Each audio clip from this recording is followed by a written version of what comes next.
பிரியமானவர்களே, ஆண்டவராகிய இயேசு கிறிஸ்துவின் நாமத்தினாலே உங்கள் யாவரையும் அன்போடு கூட நான் வாழ்த்துகிறேன். ஆண்டவர் கிருபையாய் நமக்கு கொடுத்த இந்த புதிய நாளுக்காக முதலாவது நாம் ஆண்டவருக்கு நன்றி சொல்லுவோம். விடுதலை தந்தாரேசு, விடுதலை தந்தாரேசு, விடுதலை தந்தாரேசு, எனக்கு விடுதலை தந்தாரேசு. துதிபாடல் நான் பாடி இயேசுவையே போற்றி என்றென்றும் வாழ்த்திடுவேன். துதிபாடல் நான் பாடி இயேசுவையே போற்றி என்றென்றும் வாழ்த்திடுவேன். அல்லேலூயா ஆமென், அல்லேலூயா, அல்லேலூயா ஆமென், அல்லேலூயா, அல்லேலூயா ஆமென், அல்லேலூயா, அல்லேலூயா ஆமென், அல்லேலூயா. இந்த நாளுக்கு என்று ஆண்டவர் கொடுக்கிற ஒரு வார்த்தை யோவான் எழுதின சுவிசேஷம் 1ஆம் அதிகாரம் 4வது வசனம். யோவான் 1:4. அவருக்குள் ஜீவன் இருந்தது, அந்த ஜீவன் மனுஷருக்கு ஒளியாயிருந்தது. ஆண்டவராகிய இயேசு கிறிஸ்துவுக்குள் ஜீவன் இருந்தது. அந்த ஜீவன் உலகத்தில் இருக்கிற ஒவ்வொரு மனிதனுக்கும் ஒளியை கொடுக்கிறதாயிருக்கிறது. அந்த ஜீவன் மனுஷருக்கு ஒளியாக வெளிப்படுகிறது. அந்த ஜீவன் தான் ஒவ்வொரு மனிதனையும் பிரகாசிக்கப்படுகிறது. ஆகவே இந்த நாளிலே ஆண்டவருக்கு நாம் நன்றி சொல்லுவோம். அந்த ஜீவன் நமக்கு ஒளியாக வெளிப்பட்டது. கொலோசையர் புத்தகம் 2ஆம் அதிகாரம் 3ஆம் வசனம் சொல்லுகிறது, அவருக்குள் ஞானம், அறிவு என்பவைகளாகிய பொக்கிஷங்கள் எல்லாம் அடங்கி இருக்கிறது. ஆண்டவருக்குள் ஞானம், அறிவு, பலன் எல்லாம் அடங்கி இருக்கிறது. ஆகவே தான் வேதம் சொல்லுகிறது அவருக்குள் ஜீவன் இருந்தது என்று சொல்லி. ஆகவே அவருடைய நாமத்தை நாம் சொல்லும் பொழுது நாம் அந்த ஜீவனை பெற்றுக்கொள்ளுகிறோம், பலனை பெற்றுக்கொள்ளுகிறோம். அந்த ஜீவன் மனுஷருக்கு ஒளியாயிருந்தது என்று ஆண்டவருடைய வார்த்தை சொல்லுகிறது. அந்த ஜீவன், கிறிஸ்துவுக்குள் இருந்த ஜீவன் தான் நமக்கு வெளிச்சமாயிருக்கிறது.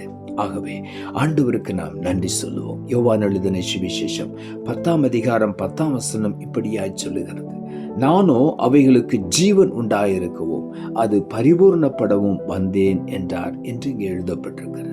அதன் முந்தின பகுதிகள் சொல்லுகிறது, திருடன் திருடவும் கொல்லவும் அழிக்கவும் வருகிறானே அன்றி வேறொன்றுக்கும் வரான் என்று ஆண்டவர் சொல்லிவிட்டு சொல்லுகிறார், நானோ ஜீவனை கொடுக்கவும் அது பரிபூரணமாகவும் வந்தேன் என்று ஆண்டவர் சொன்னார். ஆகவே ஆண்டவர் பரிபூரண ஜீவனை நமக்கு கொடுக்கிற தேவனாய் இருக்கிறார். ஆகவே அந்த ஜீவன் மனுஷருக்கு ஒளியை கொடுக்கிறதா இருக்கிறது. ஆகவே கிறிஸ்து எனக்குள்ளே ஜீவிக்கும் பொழுது நான் மற்றவர்களுக்கு ஒளி கொடுக்கிறவனாய் இருக்கிறேன். அப்படித்தான் நம்முடைய வாழ்க்கை இருக்க வேண்டும் என்று ஆண்டவர் விரும்புகிறார். ஏசாயா தீர்க்கதரிசன புத்தகம் 60வது அதிகாரம் 1 வசனம் சொல்லுகிறது, எழும்பி பிரகாசி, உன் ஒளி வந்தது, கர்த்தருடைய மகிமை உன்மேல் உதித்தது என்று இங்கே ஏசாயா எழுதுகிறார். நாம் ஒவ்வொருவரை பார்த்து ஆண்டவர் சொல்லுகிறார், எழும்பி பிரகாசி, அந்த ஜீவன் உனக்கு ஒளியாக வெளிப்படுகிறது. கிறிஸ்துவுக்குள் இருந்த ஜீவன் இன்றைக்கு உன்னை எழும்பி ஒளி வீச வைக்கிறது. ஆகவே தான் வேதம் சொல்லுகிறது, எழும்பி பிரகாசி, உன் ஒளி வந்தது, கர்த்தருடைய மகிமை உன்மேல் உதித்தது என்று எழுதப்பட்டிருக்கிறது. தேவனுடைய மகிமை நம் ஒவ்வொருவர் மேலும் இந்த நாளிலே உதிக்கிறது. அந்த மகிமை நமக்குள்ளே உதிக்கும் பொழுது ஒரு தீங்கும் நம்மை அணுக முடியாது. அவர் நமக்குள்ளே வெளிச்சமாய் வெளிப்படுகிறார். யோவான் எழுதின சுவிசேஷம் 8ஆம் அதிகாரம் 12ஆம் வசனம் சொல்லுகிறது, மறுபடியும் இயேசு ஜனங்களை நோக்கி, நான் உலகத்திற்கு ஒளியா இருக்கிறேன், என்னை பின்பற்றுகிறவன் இருளில் நடவாமல் ஜீவ ஒளியை அடைந்திருப்பான் என்றார் என்று இங்கே எழுதப்பட்டிருக்கிறது. ஆண்டவராய் இயேசுவை நாம் பின்பற்றும் பொழுது ஜீவ ஒளியை பெற்றுக்கொள்கிறோம். ஆகவே ஒருபோது நாம் சோர்ந்து போவது இல்லை. ஆண்டவர் ஜனங்களை பார்த்து சொல்லுகிறார், நான் உலகத்திற்கு ஒளியா இருக்கிறேன், என்னை பின்பற்றுகிறவன் இருளில் நடக்கவே மாட்டான், அவன் ஜீவ ஒளியை அடைந்திருப்பான் என்று ஆண்டவர் சொல்லுகிறார். ஆண்டவரிடத்திலிருந்து அந்த ஜீவ ஒளியை பெற்றுக்கொள்ள வேண்டுமானால் அவரை உண்மையாய் நாம் பின்தொடர்ந்து செல்ல வேண்டும், அவரை உண்மையாய் பெற்றுக்கொள்ள வேண்டும். எலியாவை எலிசா அப்படித்தான் பின்தொடர்ந்து போய்கொண்டே இருந்தார். எப்படி எப்படியாவது அவனுடைய உள்ளத்தில் உள்ள வாஞ்சை, எப்படியாவது என் எஜமானிடத்தில் இருக்கிற அந்த வல்லமையை நான் 2 மடங்கு பெற்றுக்கொள்ள வேண்டும். அந்த வாஞ்சையை கர்த்தர் நிறைவேற்றினார். இந்த நாளிலும் கூட ஒருவேளை இந்த வருடத்தின் கடைசி பகுதிகளில் நீங்கள் எதிர்பார்த்த அநேக ஆசீர்வாதங்களை முழுமையாய் பெற்றுக்கொள்ளாமல் இருந்திருக்கலாம். ஆனால் இன்றைக்கு ஆண்டவர் சொல்லுகிறார், உன் ஒளி வந்து விட்டது, நீ பிரகாசிக்க போகிறாய் என்று ஆண்டவர் சொல்லுகிறார்.